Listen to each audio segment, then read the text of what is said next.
दर्शकों, आज हम राष्ट्रीय आयुर्वेद दिवस 2022 के उपलक्ष्य में हर घर हर दिन आयुर्वेदा के अंतर्गत मन और निद्रा, ये दो विषय के ऊपर चर्चा करेंगे। मन और निद्रा दोनों हमने एक साथ क्यों लिए, क्योंकि उनका दोनों का एक दूसरे के साथ बहुत ज्यादा कनेक्शन है। जैसे निद्रा का डिफिनेशन आयुर्वेद में ऐसा है, यदा तु मनसि क्लांते कर्मात्मानं क्लमान्विता विषयेभ्यो निवर्तन्ते तदा स्वपिति मानवा।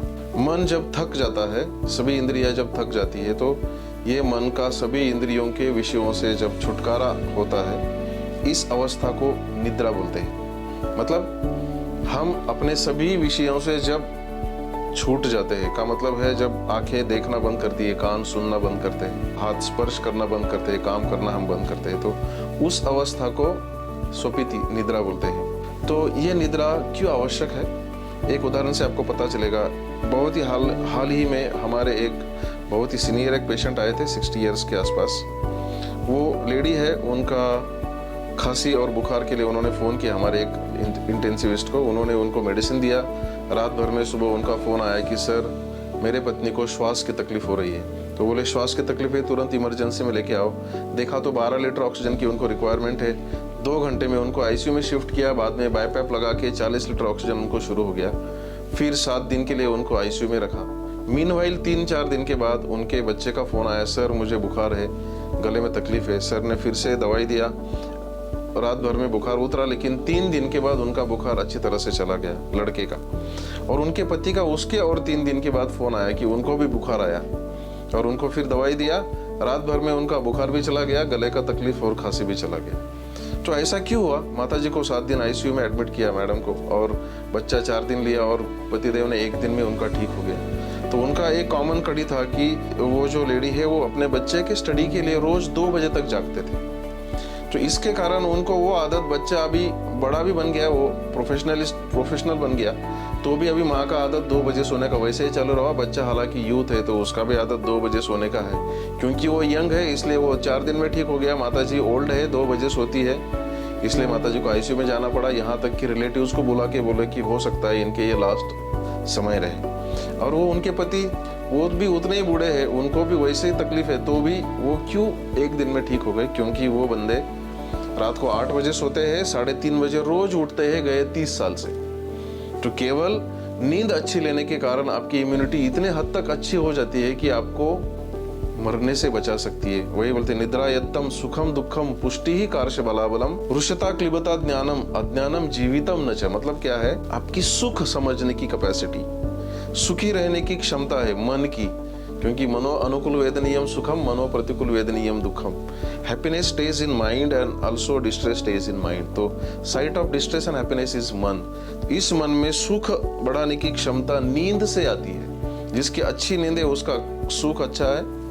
बलम, बल मतलब इम्यूनिटी, उसकी इम्यूनिटी अच्छी होती है, जो हमने उस उदाहरण से देखी है। पुष्टि, उसका जो शक्ति होता है, क्षमता, शारीरिक क्षमता, वो बढ़ती है। ज्ञान मतलब जो हमने पढ़ा है, जो हमने अनुभव किया है, उसको यदि अच्छी तरह से आपको याद रखना है, तो वो स्मृति के माध्यम से ज्ञान बढ़ाने के लिए नींद की बहुत आवश्यकता होती है। हम लोग अभी रिसर्च में भी अभी देख रहे हैं कि एम्यूलॉइड प्रोटीन्स नाम के कुछ प्रोटीन्स होते हैं, वो प्लाक बनाते हैं जो ब्रेन में जाके अटकते हैं, जिससे अल्जाइमर या डिमेंशिया नाम का बीमारी होता है। तो इससे क्या होता है, लोगों को याददाश्त चली जाती है और लोगों का आयुष्य भी घट जाता है। लेकिन उसको दूर रखने के लिए जिन्होंने अच्छी नींद ली है, उनके अंदर एम्यूलॉइड प्रोटीन्स का मेटाबॉलिज्म नेचुरल रहता है। ये हमें देखते हैं हम कि जो हमें पुरखों पुराने परिस्थिति में हमें बताया था नींद का बेनिफिट है, हम आज भी उसको देख रहे हैं। और जीवनम एंड मरणम, जो अच्छा सोता है वो इसी हिसाब से अच्छा जीता है।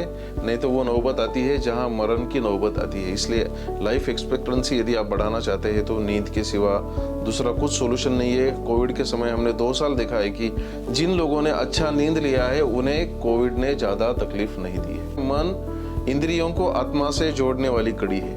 तो हमें समझो किसी चीज का स्पर्श हो गया, तो इस नॉलेज को आत्मा तक लेके जाने का कार्य मन करता है।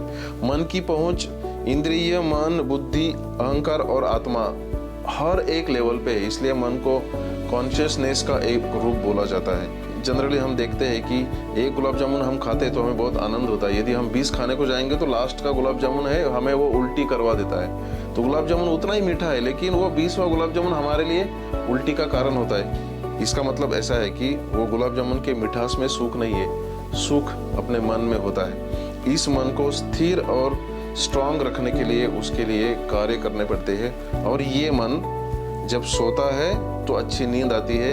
हम देखते हैं नींद की जो मेडिसिन एलोपैथी में, आयुर्वेद में जहाँ भी है, हर जगह पे मन को यदि अच्छा रखना है तो सोने वाली दवाई देती है, क्योंकि अच्छा नींद मन के हेल्थ के लिए बहुत आवश्यक होता है। और मनो विषादो रोग वर्धनानाम श्रेष्ठः, इस दुनिया में सबसे ज्यादा बीमारी बढ़ने का कारण यदि कोई है तो आयुर्वेद ने बोला है कि मनोविषाद।